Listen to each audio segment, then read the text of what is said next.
ওহ সোনু। হ্যাঁ বাবা। অনেক রোদ, আর পাচ্ছি না, এবার বাড়ি চল।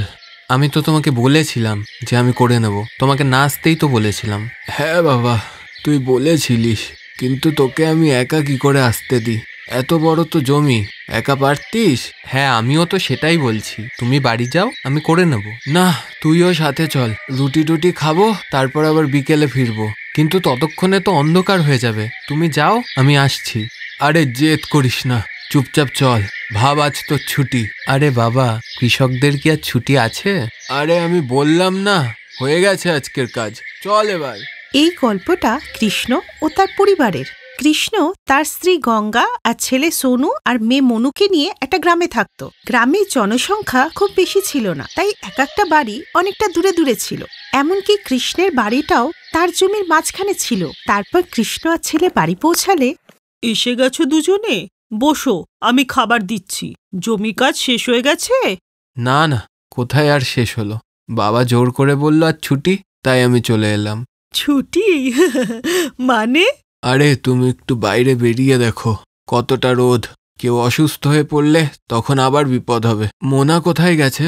ও তো কুয়ো থেকে জল আনতে গেছে। বাবা কতবার তোমাকে বলেছি যে একটা পাম্প লাগিয়ে নাও। প্রথমে মা আর এখন মোনা কত দূর থেকে জল আনে। তাতে কি হয়েছে বাবা? তোমরা দুজনেও তো আমাদের জন্য কত পরিশ্রম করো। কিন্তু মা, অন্তত একটা পাম্প তো চাই। ঠিকই বললি বাবা, এবার ফসলটা হতে দে, ফসল বিক্রি হলে সবার আগে পাম্পই বসাবো। কৃষ্ণ কথা দিলে সোনুর মুখে হাসি ফুটে ওঠে, আর তারপরও খেতে বসে ওগো, আমি বলছিলাম কি হ্যাঁ বলো। বলছিলাম কি, ছেলের কি বিয়ে দেবে তুমি? হ্যাঁ হ্যাঁ করব, একেবারে ধুমধাম করে করব। থাক না বাবা, এমনিতেই কি সমস্যা কম যে আর একটা ঘাড়ে চাপাবো? শোন বাবা, বউ ঝামেলা হয় না, বরং ঝামেলা থেকে উদ্ধার হওয়ার পথ হয়। দেখবি, বউ ঘরে এলে আমাদের ভাগ্য খুলে যাবে। হ্যাঁ হ্যাঁ দাদা, মা একদম ঠিক বলছে।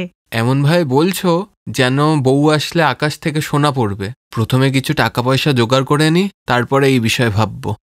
এইভাবেই কয়েক মাস কেটে গেলে কৃষ্ণর ফসল পেকে যায়, আর এবার ফসল ভালোই হয়েছিল। ফসল বেচে কৃষ্ণ অনেক টাকা পেলে কথা অনুযায়ী আগে বাড়িতে সে একটা হ্যান্ডপাম্প বসালো। ওহো, কি মিষ্টি জল আসছে! শুরুর বাবা, এই কাজটা তুমি ভালোই করেছো। আমি বলছিলাম কি, আর কোনো বড় খরচা হওয়ার আগে ছেলের জন্য একটা ঘর বানিয়ে ওর বিয়ে দিয়ে দাও। না মা, এখনো তো। চুপ কর বাবা, তুই কিন্তু বলেছিলিস আগে জল তারপর বউ। জল হলো, এবার বউ। মায়ের কথা শুনে সোনু চুপ করে গেল, আর তার পরের দিন থেকেই গঙ্গা আর কৃষ্ণ ওর জন্য মেয়ে দেখতে শুরু করলো। কি হলো মা, পছন্দ হয়েছে? হ্যাঁ হ্যাঁ, পছন্দ হয়ে গেছে। আমার তো মেয়েকে খুব পছন্দ। মেয়ের নাম রাধিকা। মেয়ে পড়াশুনোয় খুব ভালো। কিন্তু কিন্তু কি মা? ওর বাবার শরীর ঠিক থাকে না, আর ওর মা নেই। কিন্তু মেয়েকে তো আমার খুব পছন্দ হয়েছে, আর দেখতেও খুব সুন্দর। যাই বলো, মেয়েটা কিন্তু খুব বুদ্ধিমতী।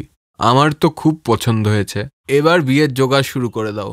কিছুদিনের মধ্যেই সোনু আর রাধিকার বিয়ে হয়ে গেল, আর রাধিকা এসেই সংসারটা সামলে নিল।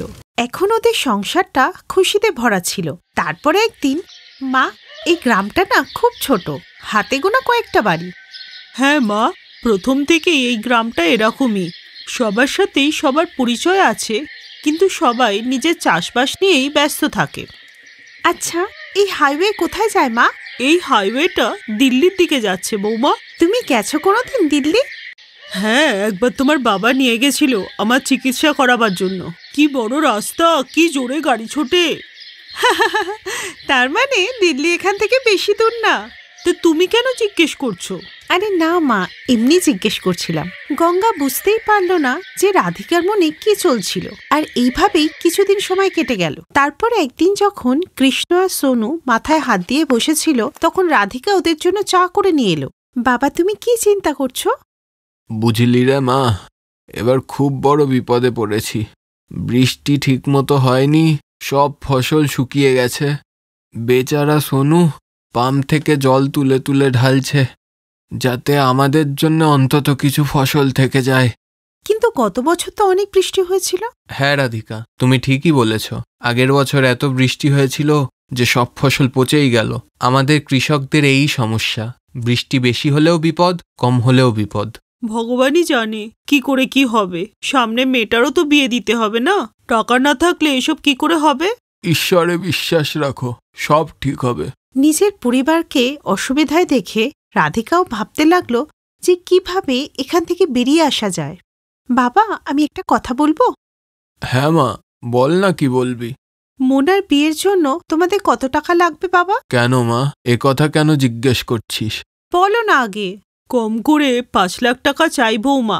3 লাখ টাকা তো আমাদের ব্যাংকে জমা করা আছে, কিন্তু বাকি 2 লাখ কোথা থেকে আসবে জানি না।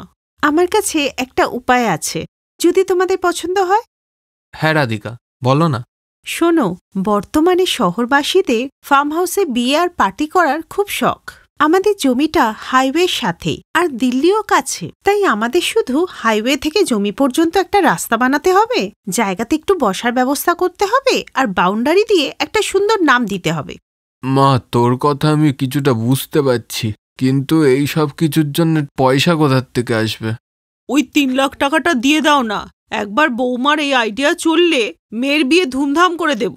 হ্যাঁ, এই আইডিয়াটা আমারও ঠিক মনে হচ্ছে। পরের দিনই পুরো পরিবার রাধিকার কথা অনুযায়ী কাজে লেগে গেল। হাইওয়ে থেকে জমি পর্যন্ত রাস্তায় টাইলস লাগিয়ে দেওয়া হলো, আর কাঠ দিয়ে জমির চারপাশে বাউন্ডারি দেওয়া হলো, আর জমিটা পরিষ্কার করে অনেকগুলো বসার জায়গার ব্যবস্থা করা হলো, আর শেষে জমির মাঝখানে একটা সুন্দর কুঁড়েঘর বানানো হলো। পুরো পরিবার খুব পরিশ্রম করলো, আর পরের দিনই।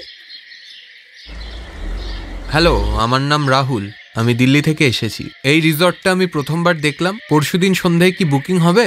হ্যাঁ হ্যাঁ, নিশ্চয়ই। বলুন আপনাদের কি অনুষ্ঠান আছে? পরশুদিন আমার ছেলের জন্মদিন, ভাবছি এখানেই সেলিব্রেট করব। কেটারিংটা আমি নিজে দেখে নেব। 20,000 টাকা বাজেট, এতে কি হবে? হ্যাঁ হ্যাঁ, নিশ্চয়ই। Thank you so much. এই নিন 10,000 অ্যাডভান্স। রাধিকার প্ল্যানটা কাজ করছিল। 2 দিন পরে রাহুল তার বাচ্চার বার্থডে খুব ভালো করে সেলিব্রেট করলো। রাধিকারা ওই পুরো জমিটা আলো আর বেলুন দিয়ে সাজিয়েছিল। এইভাবেই লোকেরা ওদের রিসর্টের ব্যাপারে জানতে লাগলো, আর সবাই ওখানে আসতে লাগলো। এখন তো আর রাধিকারা এতটুকু সময় পাচ্ছিল না, কারণ ওদের এত কাজ ছিল। দাদা, খাবারটা তৈরি হলো? বরযাত্রী আসলো বলে। হ্যাঁ ম্যাডাম, তৈরি হয়ে গেছে। মোনা, তৈরি হলি নাকি? তাড়াতাড়ি আয় মোনা। কোথায় রে? বৌমা, দেখলে তোমার ননদকে? হ্যাঁ মা, একদম পরি লাগছে। সবই তোমার জন্য বৌদি, আমার নয়, আমাদের পরিশ্রমের জন্য। আর শোনো, তোমার প্রথম সন্তানের জন্য এখন থেকেই এই রিসর্ট বুক করে নাও। কে জানে তখন যদি রিসর্ট ফাঁকা না থাকে। Best buddies.